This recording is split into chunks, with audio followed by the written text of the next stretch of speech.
you can probably see now why I came up with this little device here, this dismantling tool, because the sumps are a bugger to get off. So get your glasses on.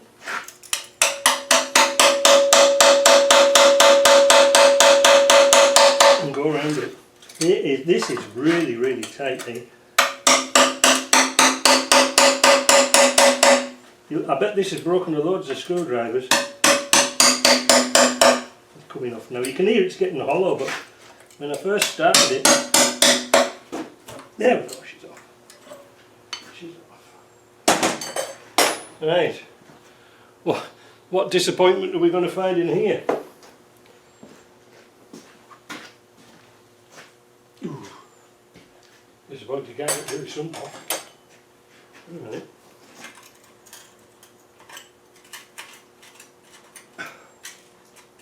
There's no bolts in it, but by God, it's stuck well.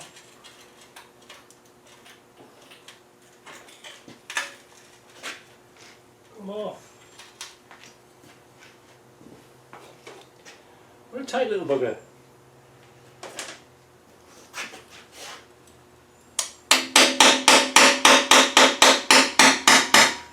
There we go. That's good. Everything succumbs to the dismantling tool. Right, here we go. Ooh.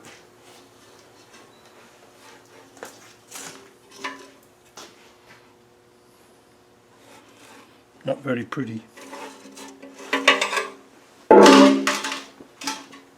Yeah, it's had humidity into it, but it's not that bad. I'm forever positive on this. So, get the oil pump off. What the hell is this thing here? Oh, it's paint. Get a big lump of paint. Get that off, get the oil pump off, and then we'll get the crank pulley off, and then we'll see about getting the cover off, crank out, and then we'll see about getting the pistons off. I think it'll tidy up. I really do. I think it'll tidy up lovely. Back in the tick. So, with lunch over, we'll jump back onto this again. I was going to jam up the crank if the pistons would turn, and take off the crank nut, if you see what I mean, so it's got something to pull against. However, in this instance, I'm not going to do that. I'm going to use Big Bertha to see if I can get it off. Use Big Bertha.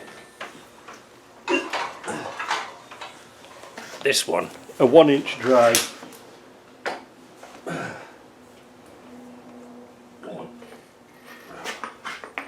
It's a funny socket, it's 41mm. It's not the sort of common garden socket you have.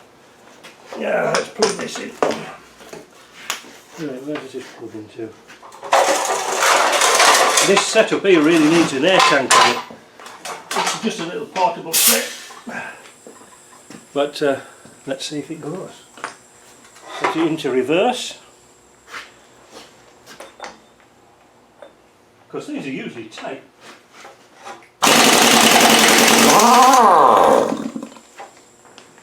Big Bertha wins again. Right, let's get the pulley off. Then we'll take the front timing cover off. With the cover off, we can get now this assembly off. This is a tensioner. It's quite a clever little design where oil pressure pushes out the piston to keep the chain tensioned. And at the back, you've got like a bit that's on the floor, and you've also got a ratchet here that locates on here, so it can't go backwards. It's constantly keeping the chain tight, if you see what I mean, down there. So it's a really good idea, except there's an awful lot of machining and engineering to go into making it. Yeah, no, it's a pretty cool cool idea. Let me take the chain off, then we can take out the crank bolts. Ooh, I just noticed down here, look at this here. That core plug doesn't look well, does it? Look at this where it's been leaking. Oh, we'll have to take that out soon. Before we take the camshaft out, we've got to take this skew gear out. that goes on that top 3-bolt flange. It's held in with a little grub screw that goes in this hole here, like that. But they're a bit tight to get out. This is a bit of a mess. It was all full of gunge and rust. It's going to clean up nice, you know, but it's just another one of those things, isn't it? Well, that's interesting. Now they've got that on there. Looks like they've rolled it. Oh no, there's a clip at the bottom. I thought they'd rolled it. Right, back onto this. Well, we're nearly there. I got all the bearing caps off. When they take out the crank now, then the fun starts. I noticed there's a little bit of damage, water damage on one of the bearings here. I'm not sure if it's going to be okay. Now, is this going to come out? I think I spoke too soon. I might have to do something naughty with this, because obviously the way that the rods are, it's not allowing it to come out. Ooh. Hammer time. Well, I got the crank out, and the crank's really good. Pleased about that. These pistons, not so pleased. So I'm going to give them a soaking with deep creep, because I found it again. This one here is particularly nasty. I think this one's going to come out. In fact, I'm going to find a block of wood. I had one somewhere. And we'll start bashing this one. I do believe these are going to take some persuasion. Oh, not that one. Oh, that one came out alright. Now, before I take it out, it's gone obviously down to the bottom. There's no cranking, so we could do that. But now I'm going to get my honing glaze buster to take out that rust in there, so that piston will come out easy. Oh, so here we go.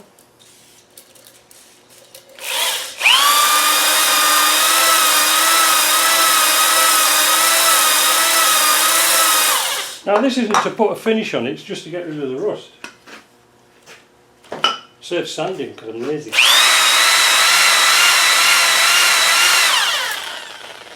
That said, it's perfect. As if. Now what I'm going to do is going to try it in this cylinder here.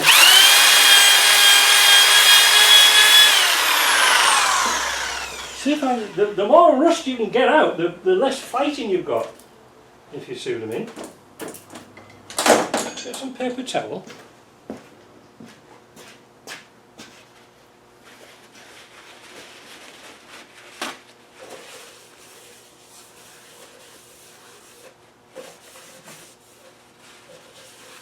Man, them bores are perfect.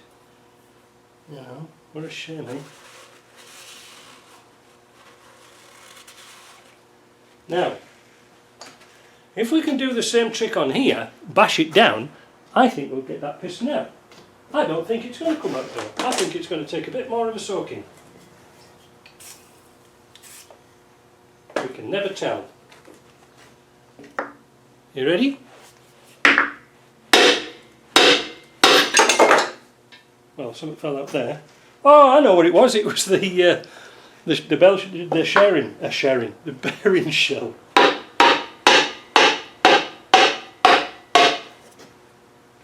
Bet we could use them pistons again. Just a shame that it's all knackered inside. Right, let's push that out.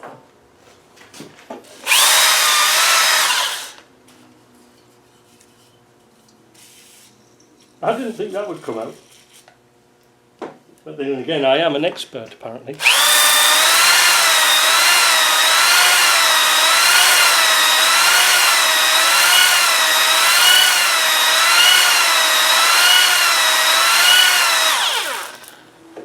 The pistons are kind of cheap for these petrol engines, so I'm going to have to bore it anyway, because these cylinders are going to be a little bit pocked with rust. Well, I'll tell you something, that's going to come out now. Oh, there's some nasty rust up there. Let's turn it upside down and see if it'll come out.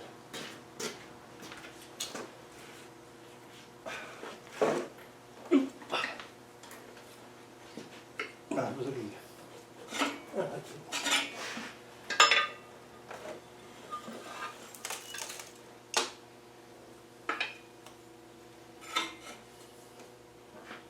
There we go. Now taking your rubber mallet or your dead blow hammer,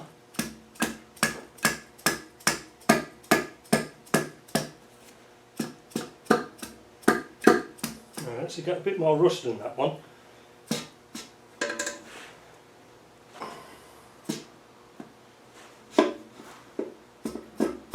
This one's come out though.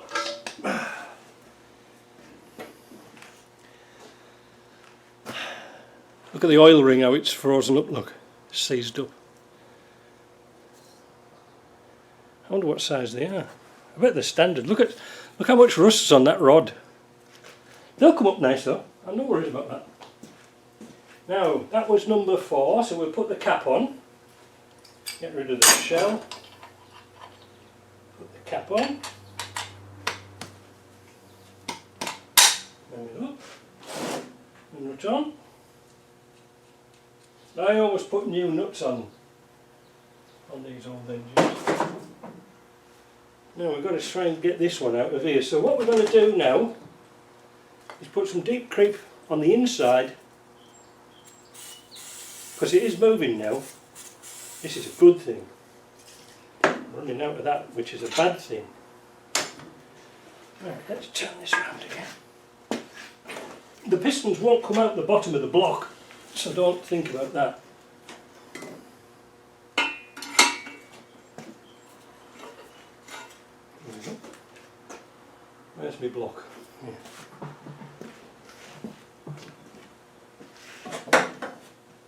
Isn't it exciting, eh?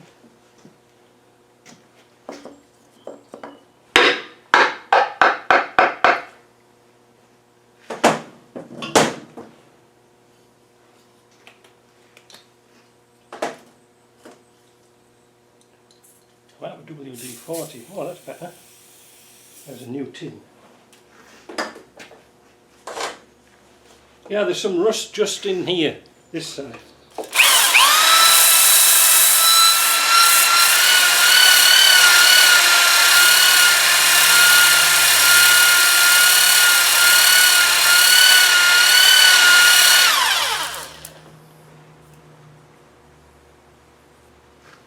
Oh.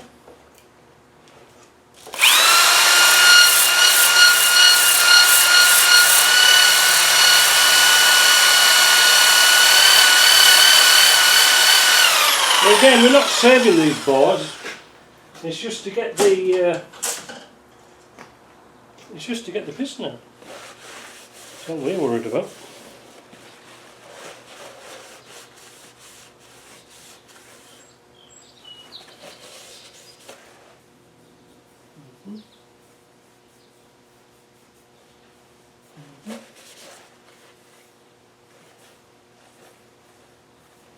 Let's give it another go.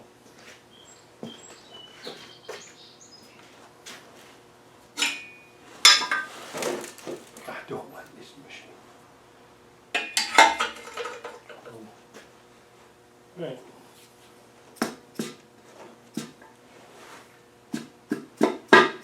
There we go. Hey. That got him out. Would take some cranking to turn that over.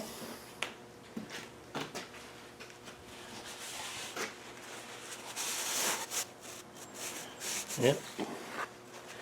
And the rust build up on there, look.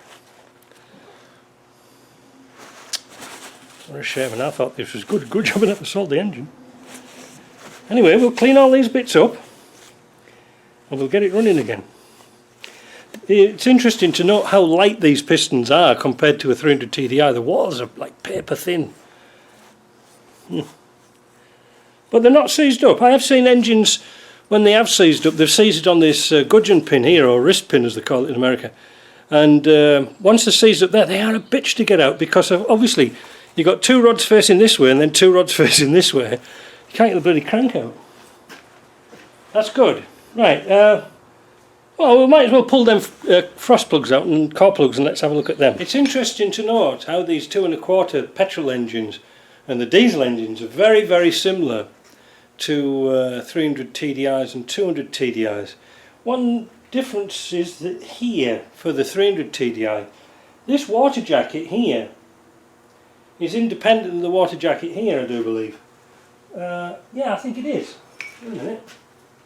Yeah, it is. Water goes down here, so it's distributed into the block kind of evenly, whereas the 300 TDI comes along here, and that's your lot, you know.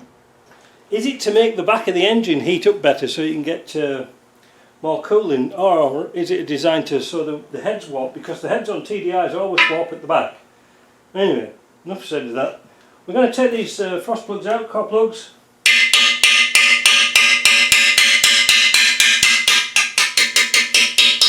We're going to tip them a little bit if we can, and then using our eagle beaks. Now in the previous video we always call these eagle beaks, I don't know, but apparently they're supposed to be called pulp pliers. Never even called that before.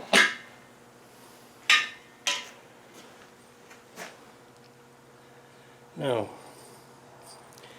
this is the bottom. You can see it's kind of scabby, and it was leaking. It was leaking pretty badly.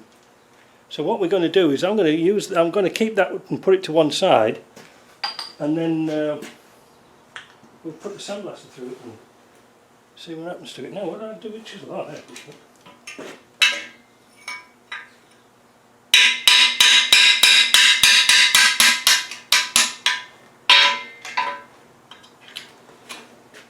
There's nothing to it to pull them out.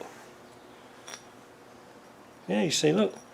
This has been, again, another one of them things we've never had bloody antifreeze in them. Kaput.